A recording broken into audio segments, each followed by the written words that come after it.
चिराग पासवान को टक्कर देने के लिए पूरी तरह से तैयार बैठे हैं तेजस्वी यादव, और पूरी तरह से यादव का जो पारी है अब धुआंधार पारी हो रही है। अब पहले वाले तेजस्वी यादव नहीं दिख रहे, पूरा बदले हुए उनकी बातें, अंदाज और रूप रंग, हर तरह से जिस तरह से वो बात पहले करते थे, कहीं ना कहीं MY समीकरण पे बात करते थे, यानी मुस्लिम और यादव का जो समीकरण होता था वही समीकरण चलता था, जैसा कि उनके पिता का लिगेसी था, यानी लालू यादव का लिगेसी था MY समीकरण को लेकर के चलना, मुस्लिम वोट और यादव वोट को लेकर के ही अपनी गढ़ बनाए हुए थे। लेकिन जैसे ही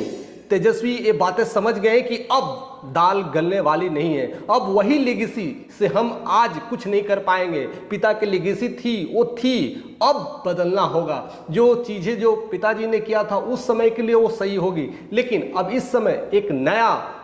तरह का हमें सोच लाना पड़ेगा, एक नई तरह का अनुभव बांटना पड़ेगा, और इस बार अपनी पूरी अनुभव से, अपनी पूरी शक्ति से इस बार RJD का जो पलड़ा है बहुत भारी करते जा रहे हैं, और अपनी रणनीतियों से, अपनी सोच से और हर तरह से एक नई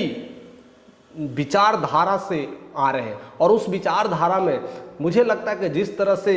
अभी नीतीश सरकार को घेर रहे हैं और खास कर करके बीजेपी को घेर रहे हैं, बिहार को स्पेशल राज्य का दर्जा, स्पेशल पैकेज क्यों नहीं, दावेदारी की तरफ से उस तरह से बढ़ रहे हैं, और बिहार में एक बहुत तेजी से वायरल नेता के रूप में उभर रहे हैं। और साथ साथ केवल बिहार नहीं, झारखंड में तो आपने देख ही लिया, और धीरे धीरे वह एक राष्ट्रीय नेता के रूप में उभर रहे हैं। अब बात करने का जो तरीका था वो बिल्कुल चेंज दिख रहा है। आज से साल भर का ही पहले का न्यूज़ था, अयोध्या राम भूमि को लेकर के इतना विवाद था, इतनी विवाद बातें बोले थे कि बीजेपी ने क्या कर दिया, इससे अच्छा तो एक स्वास्थ्य संग्रह बना देता या एक अस्पताल खुलवा देता, और कहीं ना कहीं हिंदू को वो कटाक्ष करते रहे नजर आए हैं, बीजेपी को कटाक्ष करते नजर आए। लेकिन अब उनका मिजाज बदल गया है, अब उनकी सोच बदल गई है। अब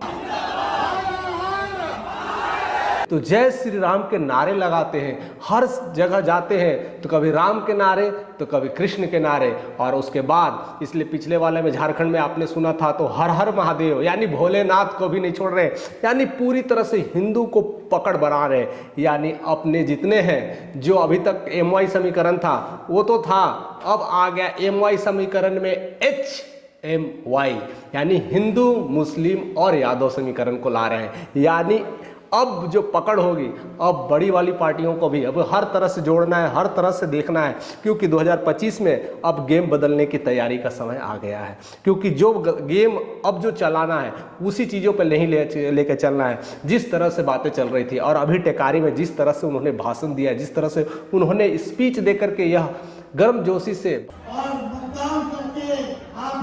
जो आएगा बंदा अब कुछ नया करने के लिए, बिहार में एक नई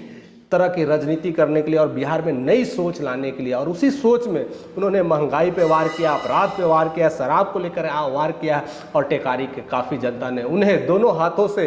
पूरी तरह से आशीर्वाद दिया, और वही आशीर्वाद और तालियां उनकी उपलब्धि का जीत बताती है, उनकी उपलब्धि का एक कारण बनाता है और उपलब्धि का एक मिसाल है। और यही RJD जो पहले थी कहीं ना कहीं हिंदू वोटर के लिए परेशान रहा करती थी, कहीं ना कहीं टेंशन रहा करता था, और बीजेपी इसी का फ़ायदा उठाते थे। उनके पास हिंदू वोटर का एक भरमार था और उसी में वह काम करते थे, और उसी के क्षेत्र में और मुसलमानों को तोड़ने के काम करते थे। लेकिन कहीं ना कहीं RJD उनका अपना मुस्लिम वोटर था, मुस्लिम का गढ़ था, तो मुस्लिम का तो था ही, यादव का था ही। अब वह सेंध मारने की तैयारी हो रही हिंदू में, यानी H में HMY समीकरण पर अब काम कर रहे हैं। लालू यादव ने MY समीकरण दिया था, अब तेजस्वी ने HYM समीकरण का काम कर रहे हैं। यानी अब बदलाव कुछ नया हो रहा है, अब चेंज कुछ नया हो रहा है। अब हर जात, धर्म और संप्रदाय में भी वो घुस रहे हैं, क्योंकि बिहार को अब वैसी रणनीति नहीं चाहिए। अब बिहार की रणनीति में चेंज लाना चाहिए, और यही चेंज जैसे चिराग पासवान करते थे यही लाने की बात करते थे, और बिहारी फर्स्ट और बिहार फर्स्ट का नारा लेकर के आगे मुहिम को चल रहे थे। इन्होंने तो पूरा भंडारा ही खोल दिया, यानी हर जात समुदाय को ही ले लिए, या हिंदू हो या मुस्लिम हो, सिख हो, ईसाई हो, और हर जगह अभी जो मंच में हर हर महादेव जिस तरह से बातें कर रहे हैं, और हर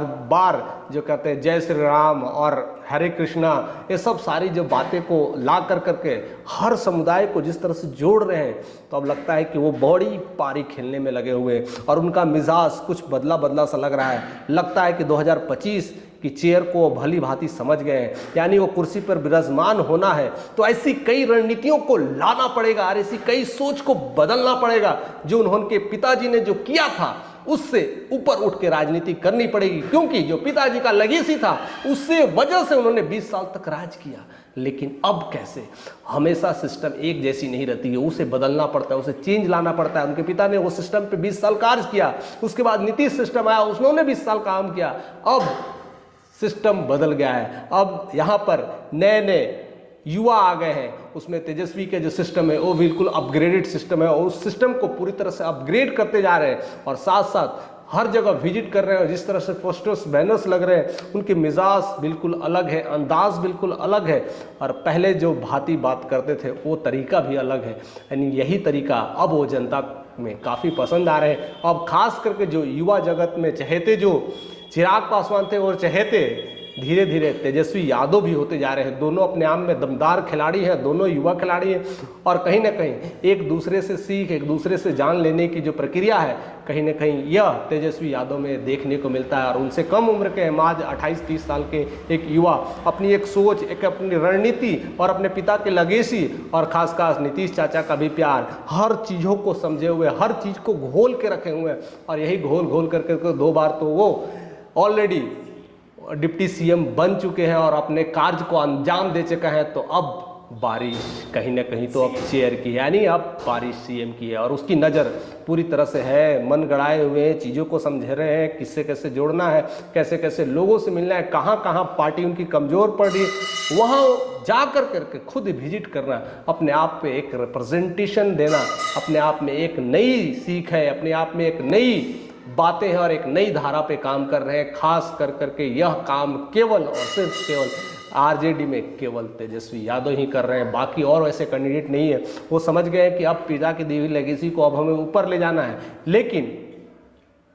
थिंकिंग को बदलना पड़ेगा, सोच बदलना पड़ेगा, क्योंकि जिस तरह से युवा आ रही है, डिजिटल हो रहा है, अब हर चीज़ें वायरल हो जा रही है। अब चीज़ें वायरल हो रही है तो चीज़ों को भी वैसे ही वायरल करना है, यानी अपग्रेड भी वैसे ही करना है। अब जो विकास होगा वन साइडेड नहीं होगा, अब चारों साइडेड होगा। इसलिए उन्होंने हिंदू, मुस्लिम, सिख, ईसाई के साथ साथ बाकी जब धर्म संप्रदाय जितने थे उससे उठ करके सब लोगों को जोड़ने की कोशिश कर रहे हैं। इसलिए हर बार जय श्री राम के नारे लग रहे हैं, हर बार हरे कृष्णा के नारे लग रहे हैं, हर हर महादेव के नारे लग रहे हैं, जो आज तक पहले कभी नहीं हुआ वो अब हो रहा है। इससे बिल्कुल मनसा क्लियर हो जाती है, इससे बिल्कुल राजनीतिक सोच समझ में आने लगता है और कहीं ना कहीं इसकी वो भाव कहते हैं ना, वो खुशबू पकड़ रहे हैं कि अगर ये खुशबू को नहीं पकड़े तो अगला जो मौसम है आने वाला जो 2025 का बिहार विधानसभा का इलेक्शन से कहीं ना कहीं वो उसका शटर गिर जाएगा। उस शटर को समझ रहे हैं, उस शटर को कैसे उठाना है, कितना इंजन से लगाना है और किस इंजन पे काम करना है, कटाज करते हुए, प्यार करते हुए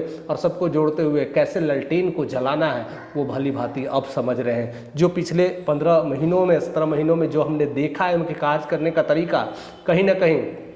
काफ़ी कुछ अपने आप को ट्रेंड कर रहे हैं, अपने आप को बदल रहे हैं, अपने आप के एक नई समीकरण में ला रहे हैं और यही चीज़ हमें चिराग पासवान में दिखता है और यही चीज़ अब वो तेज़ी से अपने तरफ ला रहे हैं, अपने तरफ से लोगों को जोड़ रहे हैं और कहीं ना कहीं उनके भी पार्टियों में ऐसे ही जमात दिख रही है, ऐसे ही भीड़ दिख रही है, ऐसे ही हुजूम दिख रहा है। हर जगह तालियों के साथ अभिनंदन हो रहा है, हर जगह उनके नारे लग रहे हैं और साथ साथ जय श्री कृष्ण के नारे लग रहे हैं, राम के नारे लग रहे हैं और हर हर महादेव के नारे लग रहे हैं। तो एकदम मनसा क्लियर कर बैठे हैं। अब वो जान गए हैं कि MY समीकरण से हमको उठना है और HY समीकरण लाना है, तभी ये कुर्सी हमारी होगी, अदरवाइज ये कुर्सी कोई और ले जाएगा। आप हमें कमेंट करके बताइएगा कि अब जो जिस तरह के वो पारी खेल रहे हैं, जिस तरह से नीतीश कि जो सरकार को समझ करके, जिस तरह से उन्होंने बीजेपी को पार्टी को समझ करके, इतने अनुभव ले करके, अपने पिता की लेगेसी को समझ करके अब जो नई राजनीति खेल रहे हैं, अब जो नई सोच ला रहे हैं, अब एक नया एजेंडा डेवलप कर रहे हैं, एक नई बिहार की तरफ से बढ़ रहे हैं, क्या इस मुहिम में वो कितना आगे बढ़ते हैं? क्या उनकी मुहिम को रोकने के लिए कोई और पार्टी की शक्ति है तो वो पार्टी कौन है? आप हमें कमेंट करके बताइएगा कि उनकी ये विचारधारा जिस तरह से आगे बढ़ रही है ऐसे ही बढ़ते हुए आगे निकल जाएगी। आपका कमेंट का हमें इंतजार रहेगा। अगर आप चैनल पर नए हैं तो सब्सक्राइब करें, ज़्यादा से ज़्यादा लोगों तक शेयर करना ना भूलें।